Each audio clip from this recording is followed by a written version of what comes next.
Chapter 7.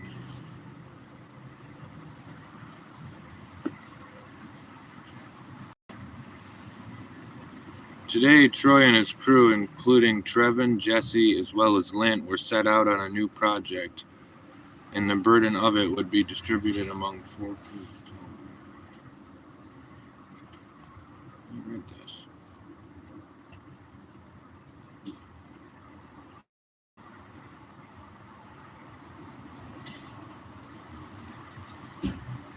Excuse me, 7.5 is the chapter. I'm not changing that. I already set up the whole thing. It's gonna rain soon. Chapter 7.5, Prophet of God, by Chris Cooper.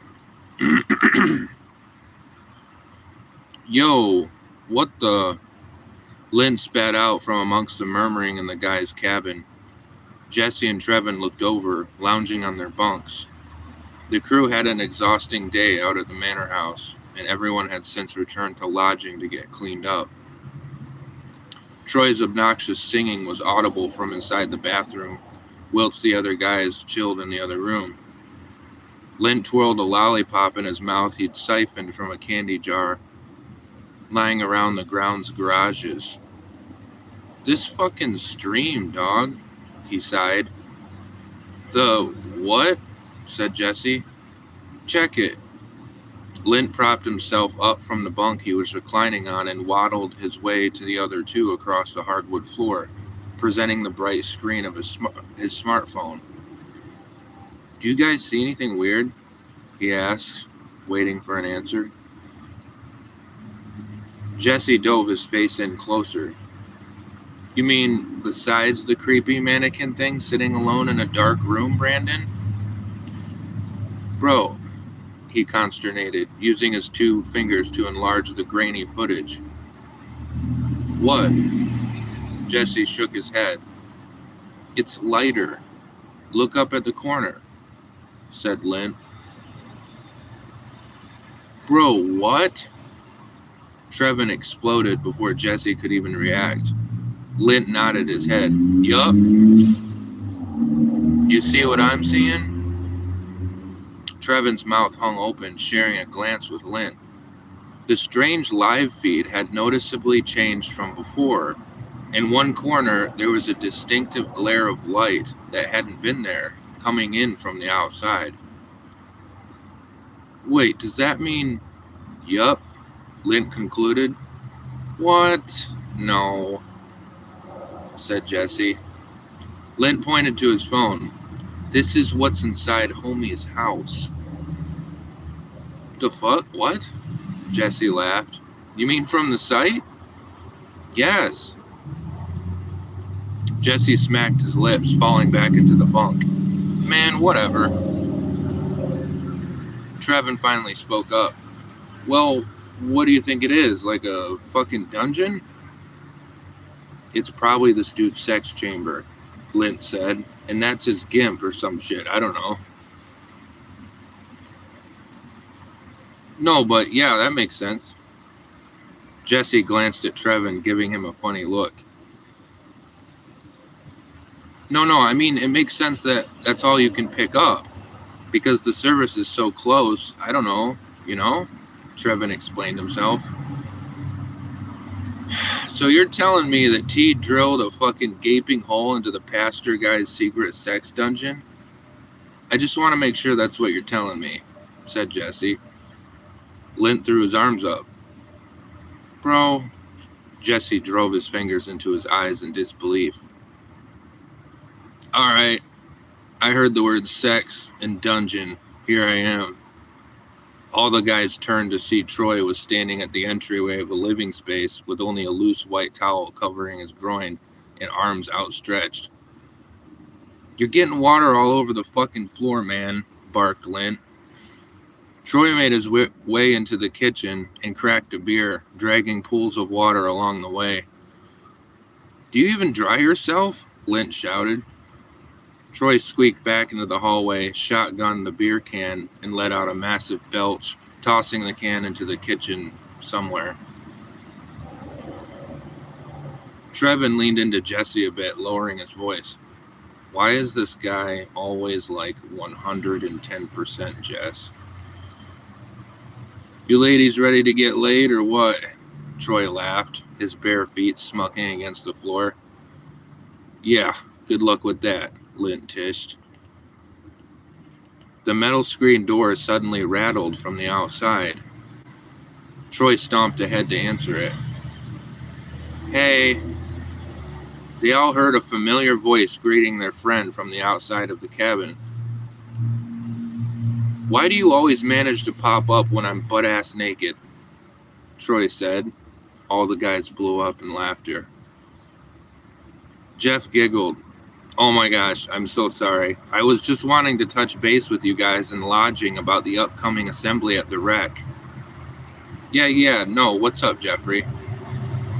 Troy slurped his second can of ice-cold beer. Yeah, of course you're all invited, and I wanted you to all have these, just in case you weren't aware. I didn't know. Jeff continued. Jeff fumbled around a duffel bag he'd had strapped around himself to reveal a handful of white medical face masks. Oh, yeah, the thing, Troy said. Yeah, it's been pretty wild. No need to worry, though. We here at the Fellowship just want you to have the option of masking up for precaution.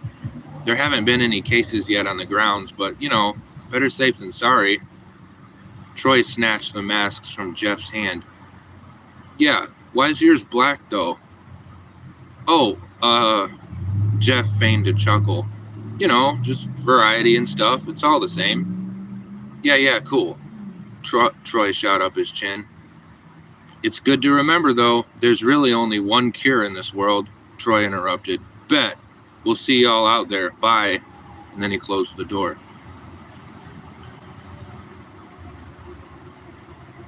The most extensive complex of the Fellowship Tabernacle was a more recently added one, the Rec, which presumably stood for recreation.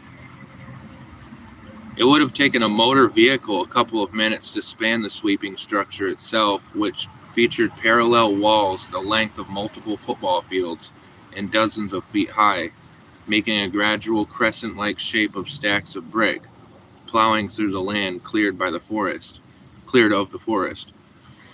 Every couple hundred feet along the imposing building, shoots of rectangular additions jutted out of either side, each nurturing their very own courtyard.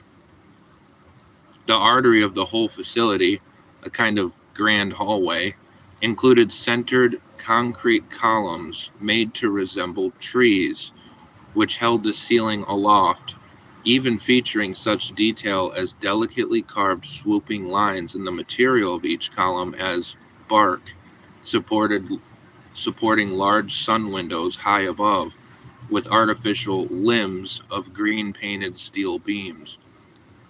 The true scale of the tabernacle's enormously popular movement was displayed across what must have been millions in expensive public. As the guys approached the entrance to the building, they were expectedly greeted by church officials, only this time a noticeable many had face masks on. They mounted a wide mouth of a series of steps before tall windows faced them underneath a brilliantly lit canopy. The officials stamped each guest with a seal, invisible to the naked eye and only revealed via black light like a club or a concert. The Fellowship had clearly made it a point and a huge investment of their overall program to attract the youth by catering to the typical pastimes and tastes of such. The Rec featured anything from large basketball courts to arcades to a theater, both live and film, as well as an indoor skate park and even a bowling alley. Every dozen or so yards one could find common rooms of sunken sofas surrounding dining tables designed to accommodate friends, all along the center of the variously tiled and carpeted passageway. The entire length of the building sat risen botanical beds spilling over with all variety of indoor plants, native and tropical. Young men's and women's devotional groups of the fellowship would regularly crowd the various conference squares, which were equipped with reclinable seating and giant tapestries of projector screens, each having its own elevated stage in the front. Food prep was, of course, a large part of the bustle around the wreck, with volunteer dining staff accommodating perhaps hundreds or even thousands of hungry guests at a time during big events, and weddings and their respective receptions were held at the grounds, which the church would regularly rent out to eager families and not so eager father-in-laws, within and without the facility. Vast stainless steel kitchens made up sizable floor space at the wreck, and multiple bays for incoming trucks were arranged in one of the corners of the super elongated structure. If the Fellowship Tabernacle were a veritable island in the middle of the relatively untamed forestry of this part of Michigan's Northwest, then the wreck was the lush, vital center of that island. The guys were greeted by 1,000 voices, leaping off the walls of the center vestibule, and as per usual, as soon as there was a crowd, Troy began to drift away. Just before entering the massive building, Trevin pointed out to Jesse the long lineup of uniformly colored golf carts and ATVs resting in the parking lot of the place. Since there was no real need for a lot of people to ever leave the church property, transportation for the staff and church officials was provided. Many more of the people there were unrecognizable from what the guys thought would be. Their group of friends thought at least some of the faces would be familiar from the work program, but it seemed most had melted perfectly into the proverbial sea of attendees present already. Trevin stuck closest to his familiar, who was of course Jesse, as Lent meandered behind the pair. It became steadily clear to the gang that there was less of a coordinated event happening at the wreck this evening, as had been their impression, than that it was pretty much a free-for-all, or an open market of interest to be delved into at one's pleasure. "Brandon, hey!" A young lady's voice flew into the dawdling group's direction. Lynch swiftly looked up, nearly dropping his phone. "Oh, hey," he smiled. Rather a rare occurrence. The guys turned to find Valerie standing in front of their friend, nervously itching her shoulder. Jesse sank his lips and nodded, seeing Lynch smile so hard. "Hey guys," she offered a salutation again, tipping her wide-brimmed sun hat. "What's up?" the other two said. "You got my text?" Valerie turned back to Lynn, or Brandon. "Yeah, what do you want to do?" "I don't know, I was just thinking I could show you all around maybe, and you could check out my room. It's so cool. I managed to get that game you were talking about, by the way. It is really fun," Valerie said. Lint glanced up at Jesse and Trevin, awkwardly. "Yeah, that sounds awesome," he finally conceded. Valerie led the group onward deeper into the corridor, funneling in everybody. She showed them all the amenities she'd come to know over the past few weeks of her stay. There were endless nook cafes with fully furnished dining areas and cute coffee stands. Every few strides along the length of this large, snaky building were cut-out shops offering all variety of food and beverage, not unlike a shopping mall. All of it church-funded and operated. The glow in Valerie's face shone against the varying colors of lights, with each new hub or display of activity the guys passed, and her smile led the whole way. "I had no idea this place was so big. Oh my gosh," Trevin finally spoke up. "I know, it's actually insane," confirmed Valerie with a nod. "So," Jesse said, "you stay here?" "Yeah, it's crazy. I was just going to show you. There's a sweet quarter this way. This is the lodging they put me in with, so..." Valerie led them all down even further until the tiled floor of the main stretch abruptly became carpeting. Before them lay an array of doors, each with their own number. Hang on. Valerie reached her hand into her satchel and began sifting for her key fob. I knew I should have gotten that damn lanyard. Jesse's eyes drifted down the hall and back to Valerie before falling onto her arms. He noticed something. Dangling from one of her wrists were a number of silhouette bands. The bluish hue of the area they were all in made it difficult to discern the colors of the bands, though. Ah, here we go, she finally declared. Valerie hovered the device over her door lock, and a little green light introduced a beep. I'm not, technically allowed to have other people come in here, but I figured, what the hell, you know? Valerie chuckled, stepping inside. The noises outside became swallowed in the darkness that they all clobbered in. Are there, lights? Trevin joked. Yeah, there. Suddenly, a slow dim gave way to brightness. Voice activated, Valerie shrugged.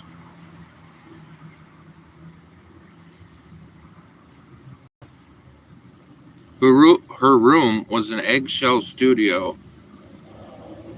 and cream carpeting to complement. She had just a small bed and a bookshelf leaning on the wall, and her bed had a few stuffed animals on it. A kitchenette was off to the immediate left, featuring typical amenities in the passage which led into the bathroom. Hang on, sorry. Valerie jerked backward after allowing the rest to funnel in, brushing behind Lint's back. Before he could get out of the door, she stuck one of her boots, which lay at the side, to keep the door propped open. The room smelled good, and Valerie kept a small multicolored orb spitting out essential oil vapor sitting on her nightstand by the bed. Nice, Jesse nodded. This is so much nicer than the cabin, Trevin remarked, slipping his hands into his pockets. Yeah, place is a dump, added Lynn. Valerie stood in the corner of the room, tucking her arms inward as the guys looked around.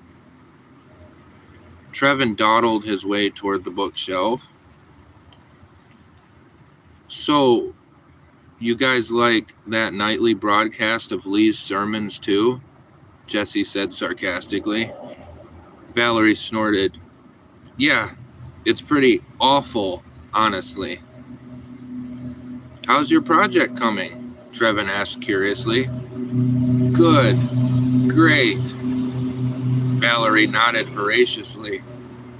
In fact, I feel weird asking this, but I was wondering if you wouldn't mind taking a look at my notes later sometime.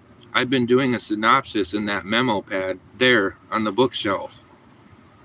Trevin shrugged, picking up a small memo pad and began flipping through it. Sure. Yeah, you bet. Yeah, as soon as you get a chance, that'd be awesome. Valerie clasped her hands together, swiveling a bit, still standing in the corner of the studio. Yeah, it's no problem, said Trevin, smirking. Jesse's phone suddenly erupted with a notification. 231-985-8752 said, Hey. Who is it? Valerie blurted. Jesse was taken a bit back when his phone started ringing. Hang on, it's Troy, I think. Yo, he picked up. All he could hear was a lot of background chatter. Yeah, I think it's Troy or some shit. He butt dialed me again, Jesse whispered. Hey. Suddenly a voice sprang from the other end of the line. Yo, who's this? It's Jerry. Jerry? Why do you have... How'd you get my number? It's Jerry. Jesse's face dropped, frustrated. Hey, so that game you were wanting to show me. Lint turned to Valerie, deviating from his other two buddies. Jesse tucked his phone beneath his chin. All right, Trev, I guess we gotta meet Jerry someplace. I don't fucking know. All right, guys, I hope to see you again soon, Valerie waved. Jesse motioned to Trevin, and the two of them walked out, stepping over Valerie's door prop and leaving just her and Lint behind. Hello? Jesse nearly shouted, but the line was quiet. What is it? Asked Trevin. I don't know. Jerry was saying something. I couldn't make it out. Why the hell would he have Troy's phone? The two marched ahead past a couple of lounge areas where flocks of young adults were gathered bantering and eating, occasionally being greeted with hosannas here and there by passing churchy people. The wreck had an ambiance of another place the guys hadn't been accustomed to through their stay at the fellowship thus far. The imperative for work was totally relaxed here, and the artificial, bustling environment greeted them with surprise compared to the relatively rustic feel they'd sunken into the grounds department. What with the curated wide hallways and plush lounging corners and assorted LED lights, the place's vibe was overall more like that of a nightclub of the 1990s than part of a church, of all things. This place is bananas, Trev, Jesse observed, the broad mouth left by the shiny glass sunroof above them. A dusk light, purple, poured inside. The two pressed on across this seemingly endless pad, their stride occasioned by squeaking soles. Yeah, it's all like one church. And see? Trevin smacked Jesse's arm lightly. I told you people live here. Yeah, but that's just lodging, right? They're not like permanent residents or anything. Some heavy stomping soon drew their way. Up ahead, they could see a guy hastily making his way toward them out of the moving shadows of crowds of people and yet some distance. It was Jerry, holding up their hat with one hand, appearing in a hurry for some reason. Jesse and Trevin slowed their pace, awaiting Jerry's approach like a pair of defensive tackles. Oh my goodness, I'm glad I found you guys, Jerry exhaled, collapsing their hands onto their knees. Jesse giggled. Take it easy, pal. What's up? Sorry, Jerry said, exasperated. I'm just running out of oxygen. Can I get you fellas some pizza? A man's interruptive voice behind a glass counter drifted across the hall toward the now trio. He swayed under nauseous yellow lighting, holding up a buttery slice of pepperoni pizza between some shiny steel tongs. His brow was furrowed and moist with sweat droplets hanging above a dark face mask, and he had on wide prescription glasses. Trevin looked over at Jesse and whispered, Where the fuck did he come from? Began Jesse toward the stranger. Nah, we're good, thanks, Jerry interjected. You fellas sure? You look awful hungry. The man twirled the food tauntingly. I mean, what the hell? I am hungry, Jesse shrugged. Shit. Jerry held out his hand. Jesse approached the display. The strange man with the shimmering bald head offered a mechanical stare back at the stare before snuggling a slice of pizza into a paper sack and handed it over the hot counter. The little service cavity spilt that peculiar sickly yellow light across the floor upon Jesse's approach, and he noticed flies bouncing across the surface of the flickering bulbs overhead. "Enjoy," the server said, lifting a white-gloved hand. The man's eyes, seemingly black, nearly squeezed shut. Hosanna in the highest. He simply lifted a palm into the air. Jesse nodded, slightly cringed, and then walked back to his buddies. "So what was taking you guys so long?" Jerry finally asked the both of them. Jesse began taking a large bite of the pizza. "Hey, you mind if I try some of that, Jess?" blurted Jerry, nearly tripping over Trevin with an arm outstretched. Sure, gee." Jesse laughed. "Decided you were hungry, huh?" Jerry took the liberty to dive his hand along the fluffy crust of pizza from between Jesse's fingers and gobbled the thing wholesale, swallowing the entire piece like a starved anaconda. They watched as the girth of his throat widened and the pizza slid down. Jesse paused, stunned. "Did you even chew that, bro?" he giggled. Trevin broke in. "What do you mean, what was taking us so long, Jerry? We just got here." Jerry chuckled to himself, wiping his lips. He flicked his glance upward. "Did you see the sun? I sure don't." Jesse and Trevin followed his gesture to find pitch blackness outside between the steel trusses of the crystal ceiling overhead. "What the fuck?" Jesse huffed. "Yeah, bro, it's been like 3 hours. Your time," said Jerry, smiling. The pair traded eyes of confusion. "Anyway, yeah, Troy wanted you guys to meet up at this dance thing that's going down, some ways down here. So he made me call you." Jerry. "What is it, a dance?" asked Trevin. Jerry broke his posture and balancing on the heels of his boots, fell into a rapid spin on the tiles below, letting out a soft grunt before landing, seemingly for no reason. "Whoa, shit, man, nice," applauded Jesse, taken a little back.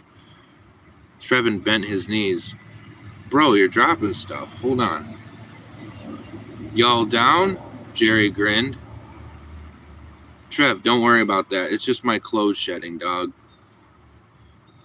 Trevin shifted his head right to left without a second thought and turned into Jesse's eyes like a puppy. "A dance?" Beads of sweat popped a bit on his forehead at the thought of so many people at once. "I mean," Jesse winced, rubbing his neck. Jerry spun his boots on the floor again suddenly. Then the clang of metal objects hitting the hard floor like loose change simultaneously sounded. This time, Jerry landed on one foot, standing to resemble the shape of the digit 4. Trevin looked on, rubbing his eyes frantically.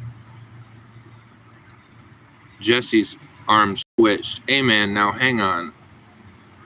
"Come on," Jerry pleaded. "It'll be an eye-opener, I promise."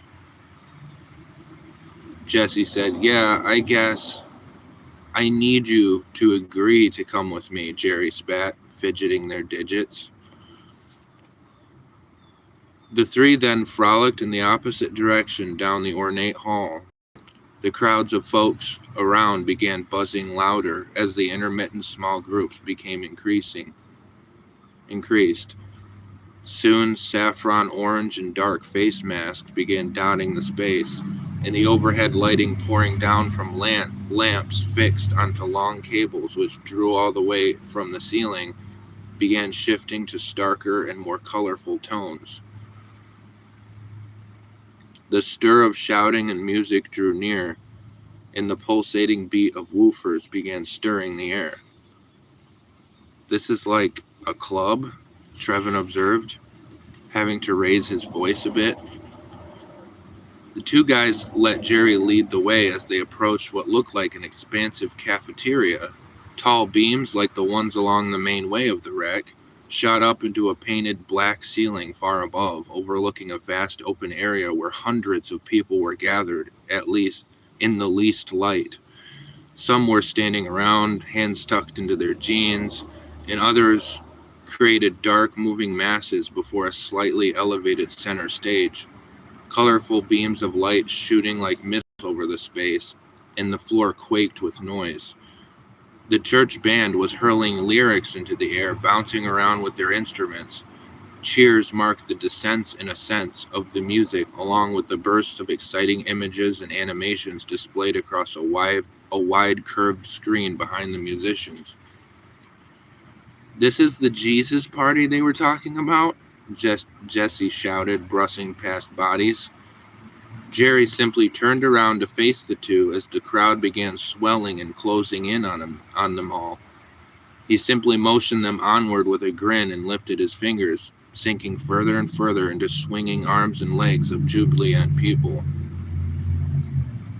The three skated around the outside of the celebrating mass in the center and approached a pair of double doors which led outside. Here, there was sparse attendance scattered around a brilliant concrete courtyard, lined with shrubs and landscaping lights, populated with neatly arranged furniture and tables beneath a chirping summer's night. An elegantly simple wooden bridge lay ahead and stretched itself over a swirling black creek, lit up by cute lanterns of delicate glow. All of a sudden, Jesse felt the strongest sense of déjà vu he'd ever experienced in his life.